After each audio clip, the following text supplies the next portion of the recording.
Natasha and thank you so much for joining me today. Well, today we are going to be trying out a faux marble technique. Now, this is super simple, nothing stressful to it. I have a few inks here. These are water reactive inks. Feel free to use anything that is like watercolors are going to work, any of those things that you can kind of paint on here. Distress inks, oxide inks, even watered down acrylics, they're all going to work.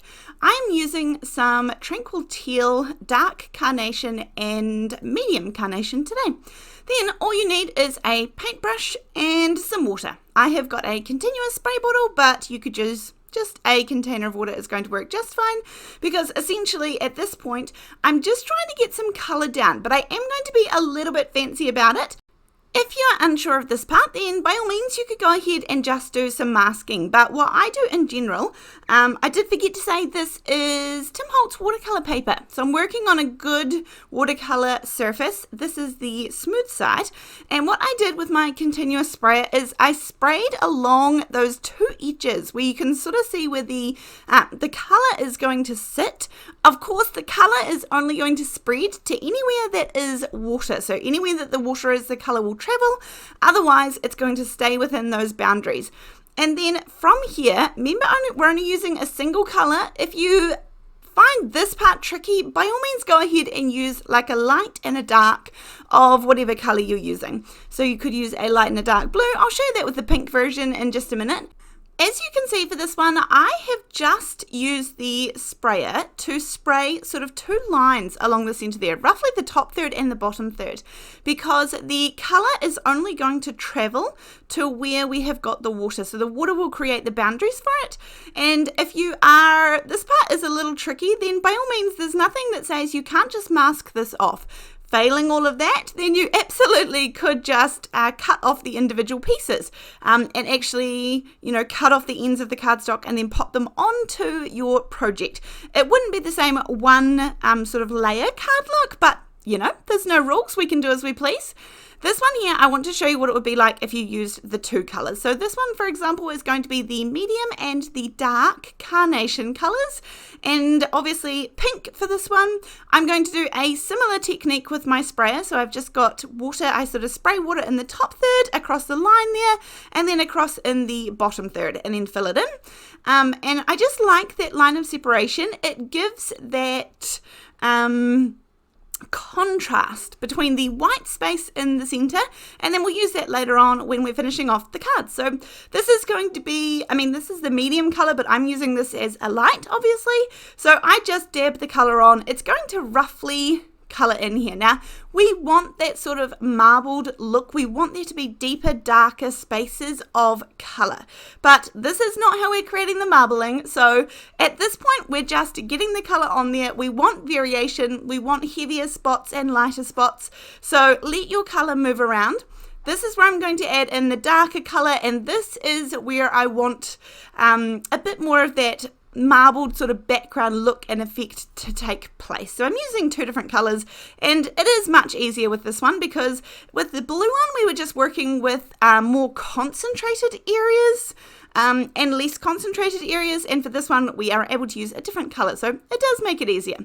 And then I just add in lots of different places. So this is going to be a bit of a game because it keeps shifting. There is plenty of water on the surface because when I touch the surface of the paper with my paintbrush, I want that concentrated ink to flow, to move, and I need to have enough water on the surface so that it's able to carry it away rather than just create the shape of what my paintbrush was hitting the paper. So there is going to be a bit of water involved. I went ahead and used a heat gun. Of course, I do think watercolor sort of dries better when it is left to naturally dry. I think it shifts in a more natural pattern, whereas the air from the heat gun sort of blows it around, almost too much really, but nonetheless, we just do what we've got to do. I'm going to be using my Zig pen. This is a two-way glue pen. I've showed you this one before, and we did a technique not too long ago to add the gold foil. This is essentially a way of adding gold foil if you don't have a any kind of hot foil machines, laminators, better press, those sorts of bits and pieces. This is just a really fun, it's kind of like a tacky when dry glue. And of course, they would work just as well too. There's the Smart Glue from scrapbook.com. There's the Tombow Mono, the green one, that is going to do the same job as well. And here is where this is just sort of nice and easy because it's in a pen form and it works brilliantly. You can get different sized pens and therefore different nib and different flow. This is just a pretty regular one. I'll link it down below so that you can check this one out. But there are options depending on where you're shopping. And all I'm doing is following some of the lines of the darker, more concentrated areas. And that way, I kind of don't have to make it up in my head. I'm just really following the lines. It's just tracing the lines on the outsides. I'm doing a single line. I'm going to show you a technique how to make this a little more realistic on one of these in a little bit. But if you do it this way, it's going to look just as gorgeous anyhow. With this pen, you just use it like a regular pen. You can hold it like a regular pen, and that's what I quite like about it. Nothing too tricky. You'll see that it shines a little bit, and it kind of comes out a milky kind of color, almost a milky blue. It is going to dry to be pretty much transparent, and that is when you know it's ready to add in your foil. Now, of course, you need a foil that is going to work. This is nothing to do with hot foil. So if your foil says hot foil, it's not the right one. This is one of my favorites from Tonic, and in fact, it doesn't come in that many colors. I think there's only 4 or 5 colors, and they feel relatively Christmassy based. I think there's a green, a red, a yellow, a gold, and a silver. So this is my favorite, and I do lean towards gold, but there are definitely other ones out there that work as well. I know some of the Gina K, but not her hot foil. Some of the regular ones, they also work, but this is how quick the process is. So you can just pop this down, the tacky glue does all the work, the shimmer, the shine, and this is a really easy way. Now, I am going to keep using this one piece. Anywhere that doesn't have, that the gold has already been taken away from, that will kind of stick a little bit if you're doing what I'm doing and reusing every little inch that is on there. If you don't like this, then you need to grab a new piece. If you don't mind this, you just need to go back over anywhere that didn't stick, that already had gold taken away from it. You can just pop a new gold space down on it, give it a wee press like I'm doing right here, and then that way you'll have gold attached. So it's still going to be tacky, it won't pull up your paper or anything like that. And then this is option 2. As I said, I'm going to show you another option how to make this slightly more realistic, but I think this one looks really good anyhow, especially once we turn these into some cards. So, speaking of, let's work on that part.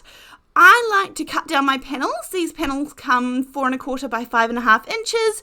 I like to do my work on them first and then cut them down just so I have the opportunity to cut off any pieces I don't love, any bits that are a bit, it gives me an opportunity to trim and get those away.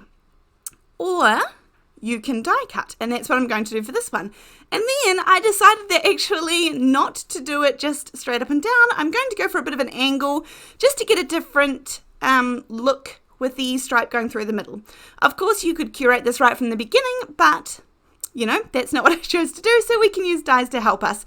These are the Honeybee Decal Edge dies, and again, such a staple. It just gives you a little more interest than the straight edge that a trimmer is going to give you. If you had the Tim Holtz Decal Edge trimmer, that would also be fun to use here and probably work really well.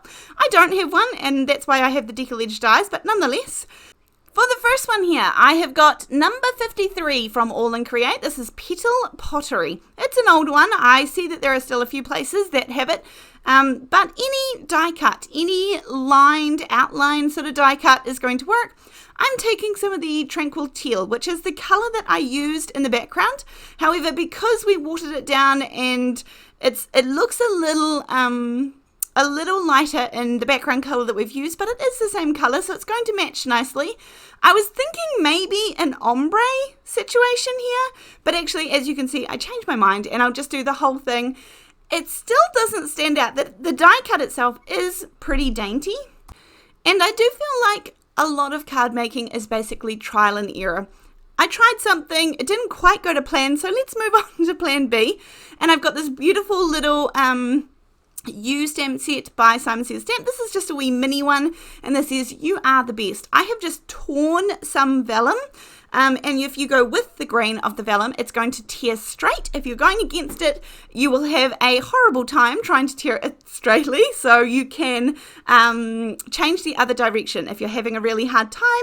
With the matting layer, I'm just using the same teal color, all one color here. That way everything is going to coordinate beautifully, be the same tones, and I'm going to use this gold because I've got gold in the background, so I gold heat emboss the U.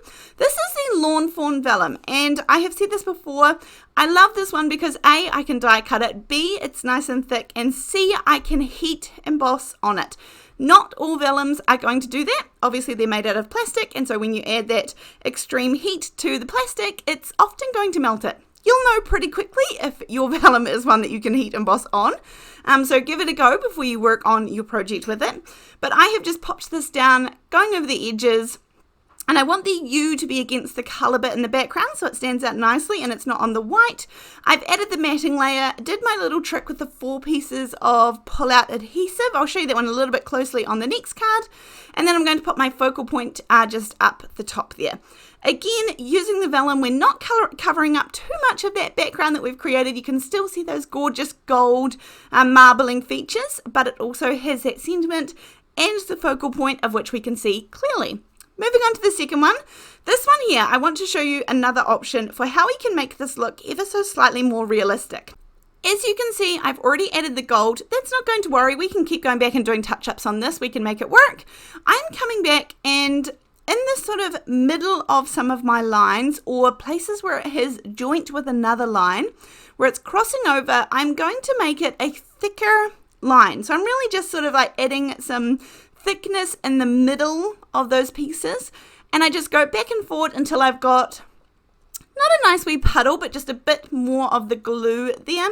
I want to make sure that it's thicker in some places, and then it sort of evens out into the fine line, like the sort of, you know, the hairline cracks that sort of the marbling looks like. So come back in. I've already done the gold, and I know that usually you would do this all in one step, and you could do it all at the step at the beginning, but just let that dry. Let's put it aside, work on a focal point, and then we'll come back to it.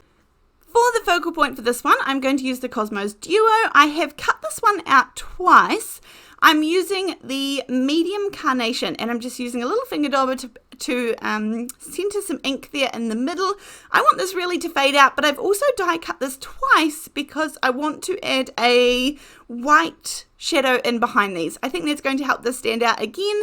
I am also going to do the same technique with the ripped vellum for this one. I've got all my bits and pieces together. I'm not a big fan of having to put together lots of elements to create a die from a die. And so this flower here, these Cosmos Duo are a favorite because really there's just the flower heads and the stem, and it creates this beautiful, beautiful image. So really cleverly designed in my opinion. And then for the centers here, I'm actually going to add the same glue. Now these are very textured. There are lots of little dots and lines in them. So I'm not going to get a perfect transfer of the gold, but that's not necessarily what I want. I don't want this to overpower the background. I just want it to be an element that is similar to the background. So as I mentioned, I'm shadowing the white there. I add some liquid glue so that I can move this around and figure out where I want the shadow to be, whether you want it to be at the top or the bottom or the left or the right. Adding on the stem, I'm building all of this onto the vellum piece that I have ripped. I'm popping a little bit of foam tape up behind just the heads of the flowers, just to give it a little bit of dimension. Otherwise, there's nowhere else in the card that I'm adding the dimension. But even just with that little bit of ink blending and then blending out, like I hardly did any hard work, just using a finger dauber to add the ink more centered into the middle. And then this is where I'm going to add that little bit of foil into the center pieces, and then I can pop those in the middle. And we have beautiful, dimensional, really easy put together flowers. So that is going to be the focal point for this one. Again, we're using the same colors that were in the background into our focal point, so everything is matching and coordinating. That vellum becomes a way that we can sort of separate the background, but still have it coordinating. Now you can see I'm coming back in here and adding in that extra bit of gold.